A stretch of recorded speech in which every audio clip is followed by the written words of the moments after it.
6 ವರ್ಷದ ಅಪ್ರಾಪ್ತ ಬಾಲಕಿ ಮೇಲೆ ಲೈಂಗಿಕ ದೌರ್ಜನ್ಯ ಎಸಗಿ ಅತ್ಯಾಚಾರ ನಡೆಸಿದ ಆರೋಪಿಗೆ ಕಠಿಣ ಜೀವಾವಧಿ ಶಿಕ್ಷೆ ಮತ್ತು 50,000 ದಂಡ ವಿಧಿಸಿ ಅಪರ ಜಿಲ್ಲಾ ಸತ್ರ ಹಾಗೂ ವಿಶೇಷ ನ್ಯಾಯಾಲಯ ಶಿಕ್ಷೆ ವಿಧಿಸಿದೆ.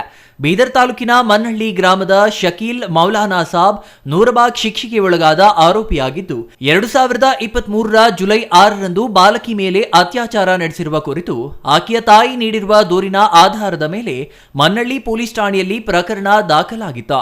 ಅಂದಿನ ಬೀದರ್ ಗ್ರಾಮೀಣ ಪೊಲೀಸ್ ಠಾಣೆ ಸಿಪಿಐ ಶ್ರೀನಿವಾಸ್ ಅಲ್ಲಾಪುರ ತನಿಖೆ ನಡೆಸಿ ಪೋಕ್ಸೋ ಕಾಯ್ದೆ ಮತ್ತು ಭಾರತೀಯ ದಂಡ ಸಂಹಿತೆಯಲ್ಲಿ ಆರೋಪಿ ವಿರುದ್ಧ ನ್ಯಾಯಾಲಯದಲ್ಲಿ ದೋಷಾರೋಪಣಾ ಪಟ್ಟಿ ಸಲ್ಲಿಸಿದ್ರು. ಪ್ರಕರಣದ ವಿಚಾರಣೆ ನಡೆಸಿದ ನ್ಯಾಯಾಧೀಶರಾದ ಸಚಿನ್ ಕೌಶಿಕ್ ಅವರು ಆರೋಪಿ ವಿರುದ್ಧ ಆರೋಪಗಳು ಸಾಬೀತಾಗಿರುವ ಹಿನ್ನೆಲೆ ಪೋಕ್ಸೋ ಕಾಯ್ದೆಯ ಕಲಂ 6ರ ಜೊತೆ ಭಾರತೀಯ ದಂಡ ಸಂಹಿತೆ ಕಲಂ 376 ಎಬಿ ಅಡಿ ಕಠಿಣ ಜೀವಾವಧಿ ಶಿಕ್ಷೆ ಮತ್ತು 50,000 ರು ದಂಡ ಆದೇಶ ನೀಡಿದ್ದಾರೆ. ದಂಡ 50,000 ಮೊತ್ತವನ್ನ ನೊಂದ ಬಾಲಕಿಗೆ ನೀಡಬೇಕು. ರಾಜ್ಯ ಸರ್ಕಾರ 3,000 ಭರಿಸಬೇಕು. ಜಿಲ್ಲಾ ಕಾನೂನು ಸೇವೆಗಳ ಪ್ರಾಧಿಕಾರ ನೊಂದ ಬಾಲಕಿಗೆ ಹೆಚ್ಚಿನ ಪರಿಹಾರ ನೀಡಬೇಕೆಂದು ಸೂಚಿಸಿದ್ದಾರೆ. ಸರ್ಕಾರದ ಪರವಾಗಿ ವಿಶೇಷ ಸರ್ಕಾರಿ ಅಭಿಯೋಜಕ ಸಂತೋಷ್ ಕುಮಾರ್ ಟಿ ಸಿದ್ದೇಶ್ವರ ವಾದ ಮಂಡಿಸಿದ್ರ.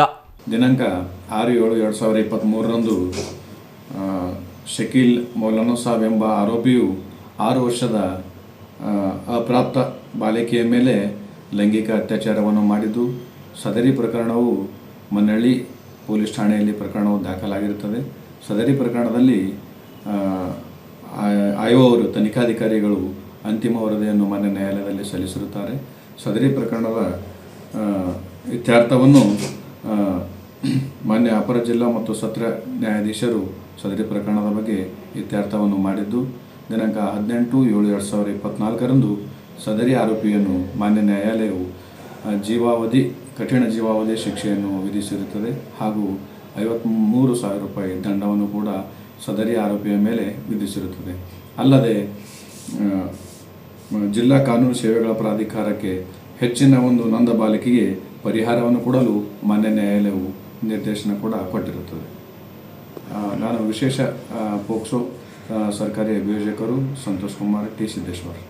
ಚಂದ್ರಯ್ಯ ಸ್ವಾಮಿ, ಸಿಟಿವಿ ನ್ಯೂಸ್, ಬೀದರ್.